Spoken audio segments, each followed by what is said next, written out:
Everyone, आज हम बात करने वाले हैं ह्यूमन वैल्यू का 2 मार्क्स इंपॉर्टेंट क्वेश्चन। इससे पहले मैंने आपको पार्ट 1 बता दिया था। आज पार्ट 2 में लिख रहा हूँ। 2 मार्क्स इंपॉर्टेंट क्वेश्चन काफ़ी सिंपल है, बहुत आसान भाषा में मैंने लिखा हुआ है। आप इसको देखिए, एग्जाम में काफ़ी बार पूछे जाते हैं, काफ़ी इंपॉर्टेंट ये चीज़। तो चलिए स्टार्ट करते हैं topic 2 marks important question human values के। पहला क्वेश्चन है, the need for physical facilities is temporary, explain कीजिए इसको। मतलब जो फिजिकल फैसिलिटीज होती है वो हमारे टेम्प्रोरी होती है, इसको एक्सप्लेन करने के लिए बोल रहा है। तो देखिए इसका आंसर क्या है। If we talk about food clothing shelter, यदि हम रोटी कपड़ा मकान की बात कर रहे हैं, these are needed for some time, amount of time, ये कुछ समय के लिए इसकी जरूरत पड़ती है।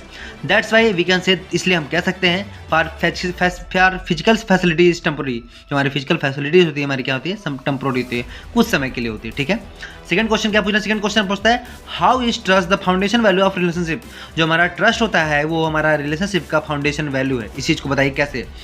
तो trust is the foundation value of relationship because without trust relationship will and. अगर ट्रस्ट नहीं रहेगा किसी रिलेशनशिप में तो रिलेशनशिप क्या होगा, एंड हो जाएगा। इसका मतलब ये प्रूव करता है कि it is the trust is the foundation value of the relationship.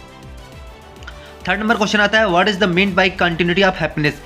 Continuity of happiness का क्या मतलब है। तो the real meaning of continuity of happiness is harmony in all direction. The real meaning of continuity of happiness का मतलब होता है harmony, मतलब समझ लो मधुर संबंध या समानता। इन ऑल डायरेक्शन, हर जगह से अगर आपके सामने मधुर संबंध हर चीज़ों में आपके बने हुए हैं तो आप हमेशा क्या रहोगे, कंटिन्यूटी हैप्पीनेस, आप हमेशा खुश रहोगे। फोर्थ नंबर पर क्वेश्चन आता है, what should be the aim of competence.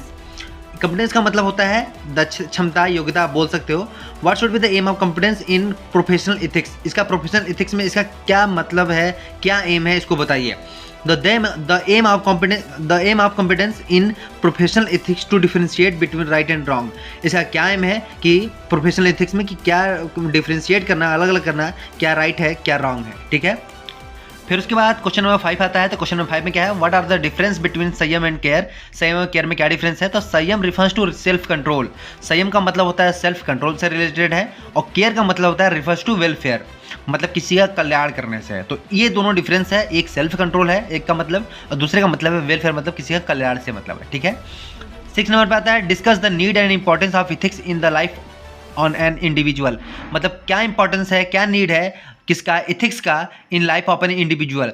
The need and importance of ethics in life of an individual to tell the truth, मतलब सच्चाई को बोलने में, कीप आवर प्रॉमिस, जो हमारे प्रॉमिस रहते हैं, एंड हेल्प अदर। तो ये इसका इंपॉर्टेंस है भैया। एथिक्स आपके अंदर रहेगा, प्रोफेशनल एथिक्स न मोरल वैल्यू आपके अंदर रहेगी, तो आप ये सब काम हमेशा करोगे, यही इसका इंपॉर्टेंस है। 7 नंबर पर आता है, right short note on nature, bracket में लिखा है यूनिट्स, सबमर्ज इन स्पेस। तो देखो इसका क्या मतलब होता है, बोल रहा है कि इस पे नोट्स लिखना है आपको, नेचर सबमर्ज इन स्पेस के बारे में। तो anything that we feel around us, क्या है, anything that we feel around us in nature, क्या है, जो चारों तरफ हम अपनी चीज़ों को फील करो, क्या हमारा नेचर है। And all this nature immersed in whole space, और ये जो हमारा पूरा नेचर है वो किसमें पूरी तरह से डूबा हुआ है, तो हमारा स्पेस में डूबा हुआ है। That's why we can say nature submerged in space.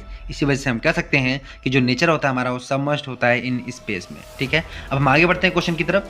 हमारा 8 नंबर पर क्वेश्चन आता है, what is the main reason that one should go for the self exploration. तो लोगों को एक बार सेल्फ बोल रहा है कि वर्ड क्या रीजन है, लोगों को एक बार सेल्फ एक्सप्लोरेशन लोगों के अंदर होनी चाहिए। तो देखो क्या है इसका मतलब, self exploration is the process to discover your self. अपने आप को खोजना, एक सेल्फ एक्सप्लोरेशन एक प्रकार का प्रोसेस होता है जिसमें अपने आप को क्या करते हैं, खोजते हैं। It gives better ideas and make you perfect as compare to other human being.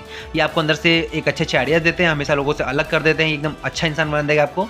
That's why we can say, that's why we should go for self exploration. तभी हमको एक बार सेल्फ एक्सप्लोरेशन की तरफ ध्यान देना चाहिए, जाना चाहिए।